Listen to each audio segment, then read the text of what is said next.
Joined by TSN Hockey insider Chris Johnston. Chris, we just watched the first practice of Leafs training camp. All eyes on that top line right wing spot. Who was going to fill the skates of Mitch Marner beside Matthew Knies and Austin Matthews? It's someone with the same initials. What do you make of Matias Maccelli getting the first look there?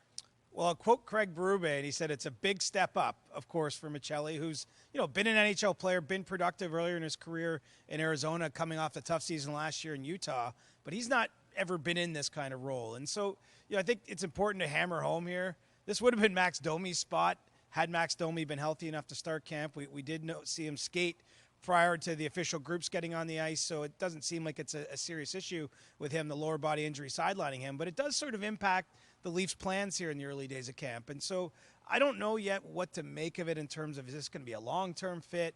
I suppose it could just work out fine, but, it also underlines why this team is still looking for help wherever they can find it, because I do think that there's still a feeling that they have to fill something out. I don't think there's a perfect fit right now among the current roster for that spot. So truth is, it's probably going to be Domi. It's probably going to be Maccelli a bit as the season goes along. Who knows? Calle Jarnkrok has played with Matthews in the past. I mean, I could see a scenario where it cycles through, and really there's a lot of expectation here that Austin Matthews and Matthew Knies, the connectors on that line, are going to be productive no matter who's beside them on the right side. Berube wasn't shy in saying he was reluctant to give Maccelli this opportunity early in camp, knowing that this is all new to him. He didn't know anybody on the Leafs roster at all before being acquired by the team. He's never played right wing in the NHL as well. A lot to adjust to.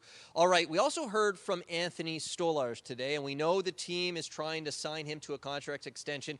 They've been open about that. He's open about wanting it to get done sooner than later, and I think the way he handled those questions today, Chris, kind of shows why this is a good fit. Yeah, life is good if you're Anthony Stolarz. I mean, you're coming off now a second straight great season in the NHL. He was the best in terms of save percentage among all goalies last season.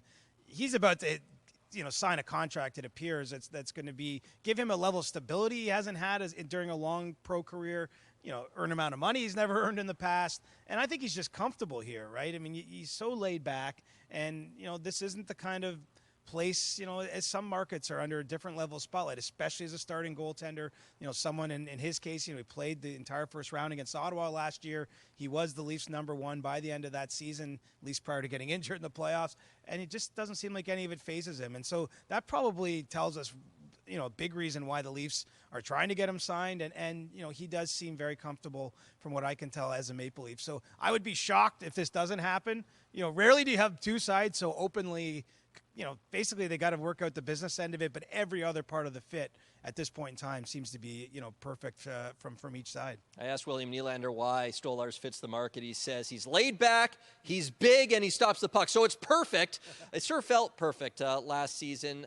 What doesn't feel like a great fit, though, is the Leafs and Nick Robertson. The winger signed another one-year deal with the team after filing for arbitration initially during the summer. And just speaking to him here today, this sounds like a guy who could use a change of scenery, doesn't it? Yeah, look, I think that would be very beneficial on both ends, and I do believe there's still a possibility that's going to happen. But, it hasn't been easy to find a landing spot that makes sense for the Leafs with the Robertson trade.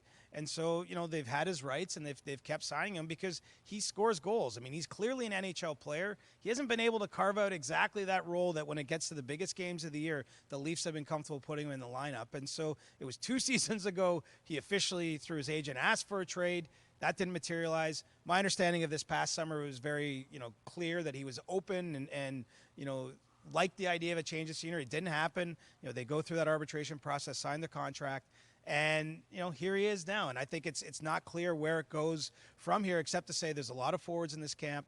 And at some point there will be decisions to be made before the Leafs set their opening night roster. And, which side of the line is he going to be on? That's going to be determined probably with his performance and what we see here in these next 2+ weeks. It was a good start for him today. Craig Berube mentioned that he was noticeable. He was on a line with Steven Lorentz and Scott Laughton, 2 guys who are going to be on that opening night roster. So a good start for Nick Robertson. We'll see if he can make that stick and earn his spot.